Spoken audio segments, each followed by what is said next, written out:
I am Susan Lametta. I am an attorney and vice president here at Cambridge Property and Casualty, and I am also an account executive. Today I'm going to be talking about employment practices liability insurance and why it is important to your business. Often the question comes up, what is employment practices liability insurance and does your business need it? Well, the short answer is yes. If you have employees, you probably need this coverage.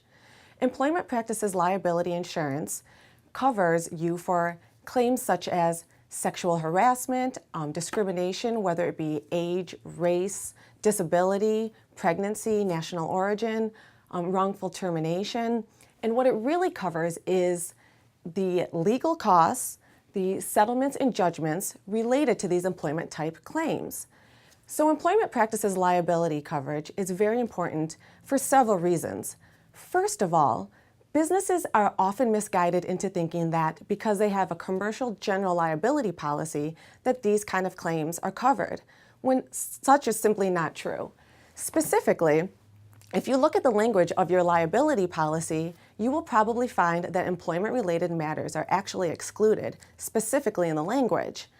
Also, professional liability policies usually exclude employment-related claims also. And even if you think it is not excluded with the language, look a little deeper because you will often find an insured versus insured exclusion, which applies here since it's not an outside client suing your company, but instead you have one insured, essentially an employee, suing another insured within your company, the employer, so it's excluded in that way. The second reason why this coverage is so important is that the defense costs are within the limit. So what that means is that your defense and legal costs are reducing the amount of your coverage. So for example, if you have $500,000 of total coverage for employment practices claims, and you spend $250,000 on legal defense costs, you've only left yourself $250,000 for actual settlements or verdicts, which is likely to not be enough, especially since these kind of claims often go into $1 million. So a claim gets filed against your business. The misconception with a lot of companies is that if you've done no wrongdoing, no claim will be brought against you. That's not true. You may be able to get the claim dismissed if it's fraudulent or frivolous, but you still have to take the time, money, and resources to prove that to a court. So a case gets filed against you, the first thing you do is secure an attorney and you answer the complaint.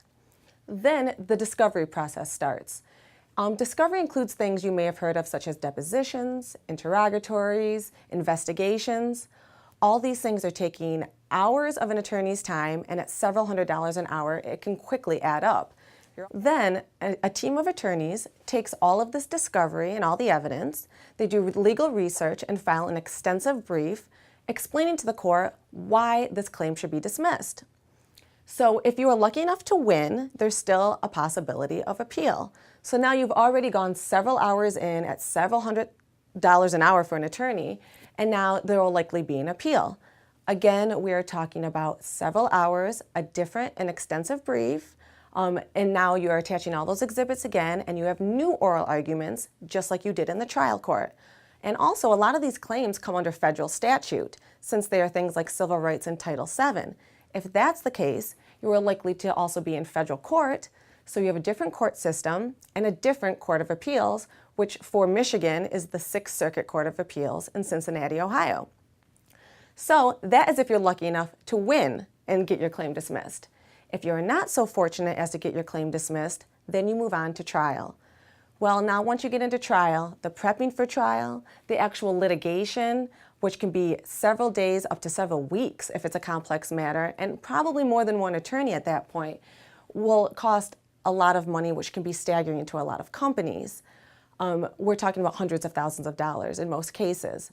This is why employment practices liability insurance is so important. People kind of don't take into account the defense costs. It can be catastrophic to a company if there's hundreds of thousands of dollars before even the settlement or verdict. And there are several cases that I discuss in my special report that talk about how large these claims can really be. When I was practicing, it is not unusual for a plaintiff to demand several millions of dollars in these kind of sexual harassment, wrongful termination, discrimination cases. Finally, the last reason why employment practices liability insurance is so important to your company is that these claims are dramatically on the rise. There's a couple different reasons for that. First of all, over the past several decades, a lot of new legislation has been passed that makes these claims more available for employees.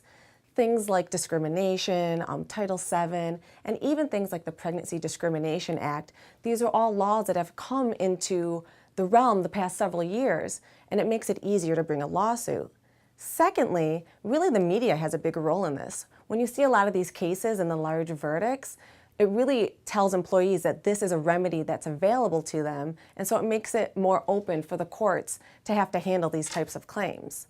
For this reason, employment practices liability insurance is more important than ever. This is why I prepared a special report specifically on this topic. It goes into more detail, such as different settlements and verdicts and the amount of claims that have been filed relating to employment matters.